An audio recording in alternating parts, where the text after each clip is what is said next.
Chicken তো তোমরা অনেক রকমভাবে খেয়েছো। আমার এই রেসিপি দেখে এইভাবে একবার চিকেন খেয়ে দেখো, এর স্বাদ মুখে লেগে থাকবে। এতটাই অপূর্ব টেস্টি হয় কি আর বলবো।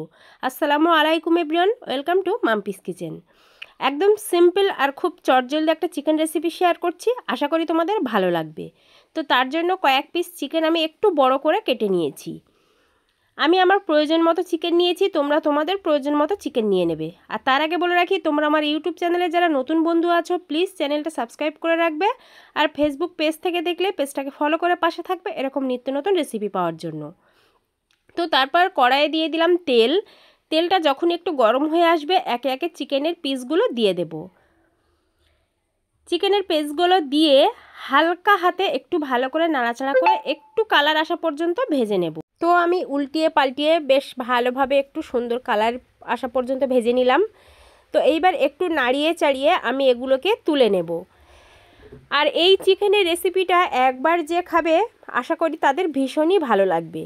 তো তারপর সেই তেলের মধ্যে দিয়ে দিলাম একটু পেঁয়াজ কুচি, দিয়ে দিলাম একটু চালমগজ, দিয়ে দিলাম একটু কাজু আর কিশমিশ। আমি একদম অল্প পরিমাণেই দিয়েছি, তোমরা ভিডিওতে দেখলেই বুঝতে পারবে। তারপর হালকাভাবে একটু ভেজে নেব, খুব বেশি লাল লাল করার দরকার নেই। যখনই একটু নরম হয়ে যাবে তখনই আমি এটাকে তুলে নেব। আর তার মধ্যে এখানে দিয়ে দিলাম একটা কাঁচা লঙ্কা, তোমরা এখানে শুকনো লঙ্কাও ব্যবহার করতে পারো। তো তারপর এটা আমি একটু ভেজে নিয়ে তুলে নিচ্ছি মিক্সিতে। এটা বেশ ভালো করে ঠান্ডা করে এটা একটা মিহি পেস্ট করে নেব। তারপর সেই একই কড়াইয়ের মধ্যে দিয়ে দেব তেল। তারপর দিয়ে দেব একটু গোটা গরম মশলা, তেজপাতা, কাঠ, লবঙ্গ, এলাচ। তারপর একটু ভালো করে ভেজে নেব ফোড়নটা। তারপর দিয়ে দেব আগে থেকে ওই ভেজে ঠান্ডা করে রাখা যে মশলাটা পেস্ট করেছিলাম সেটা। তারপর সেই মশলাটা দিয়ে বেশ ভালো করে একটু কষিয়ে নেব। তারপর দিয়ে দেব একটু আদা আর রসুন বাটা। আদা রসুন বাটাটা দিয়েও বেশ আবারও ভালো করে একটু কষিয়ে নেব। এই মশলাটা বেশ ভালো করেই কিন্তু সময় নিয়ে কষাতে হবে। বেশ ভালো করে সময় নিয়ে কষালেই কিন্তু এর টেস্টটা দারুণ আসবে।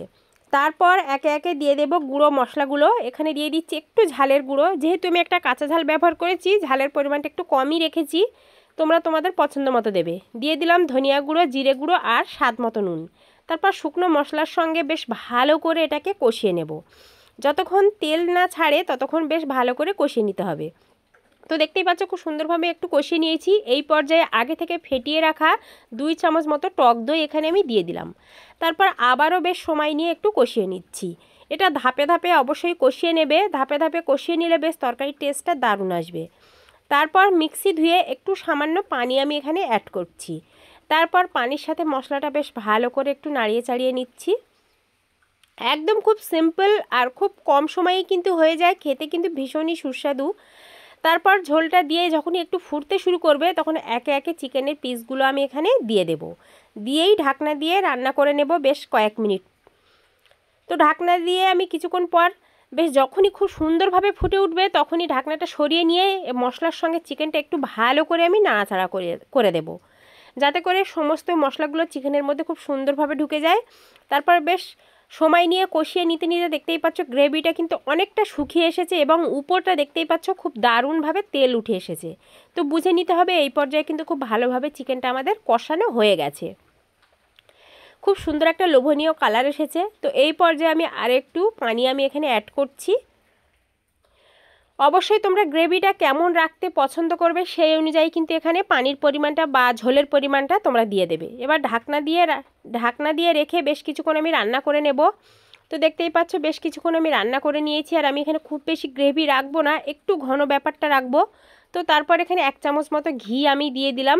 ঘিটা দিয়েই একটু নাড়াচাড়া করেই জাস্ট ঢাকনা দিয়ে ঢেকে দেবো, যাতে করে ঘিয়ের ফ্লেভারটা বেশ চারিদিকে ছড়িয়ে পড়ে। তো তারপর ঢাকনা দিয়ে রেখে বেশ কিছুক্ষণ পর আমি প্রায় 5 থেকে 6 মিনিট পর তোমাদেরকে সার্ভ করে দেখাবো। এই পর্যায়ে আমি গ্যাসের ফ্লেমটা কিন্তু বন্ধ করে দিলাম। তো বেশ কিছুক্ষণ পর তোমাদেরকে আমি সার্ভ করে দেখাচ্ছি। দেখো কতটা লোভনীয়, জাস্ট তোমরা নিজেরাই দেখো। তো অবশ্যই ঝটপট এই রেসিপিটা তোমরা একবার ট্রাই করতে পারো। যারা চিকেনের এই রেসিপিটা একবারও ট্রাই করোনি তারা অবশ্যই একবার ট্রাই করতে পারো। আর যারা ট্রাই করেছো তারা তো অবশ্যই জানো এর স্বাদ কতটা। তো গরম গরম রুটি, পরোটা, গরম ভাত, পোলাও, খিচুড়ি সব কিছুর সঙ্গে তোমরা সার্ভ করতে পারবে। খেতে অসাধারণ ছিল। তো ভিডিওটা ভালো লাগলে প্লিজ একটু বেশি করে শেয়ার করে দিও, আর কমেন্টে জানিও তোমাদের কেমন লাগলো। আর এই চিকেনের রেসিপি তোমরা কি আগে বাড়িতে ট্রাই করেছো সেটা কিন্তু আমাকে কমেন্টে জানাতে পারো। আর যদি না ট্রাই করো, আমার এই ভিডিও দেখে অবশ্যই একবার ট্রাই করবে, আর ট্রাই করার পর কেমন হলো সেটাও অবশ্যই কিন্তু কমেন্টে জানাবে। তো আজকের এই পর্যন্ত। আর তোমাদেরকে একটু চিকেনের পিসটা আমি একটু ভেঙে দেখিয়ে দিই কাছ থেকে, যে কতটা সুন্দর সফট হয়েছে, কতটা সুন্দর সিদ্ধ হয়েছে। সময় কিন্তু একদমই কম লেগেছে। তো আজকের এই পর্যন্ত, দেখা হবে আবারও হয়তো অন্য কোনো রান্নার ভিডিওতে। ততক্ষণ তোমরা সুস্থ থাকবে, ভালো থাকবে। আর ভিডিওর প্রথম থেকে যারা শেষ পর্যন্ত ছিল তাদেরকে অসংখ্য ধন্যবাদ।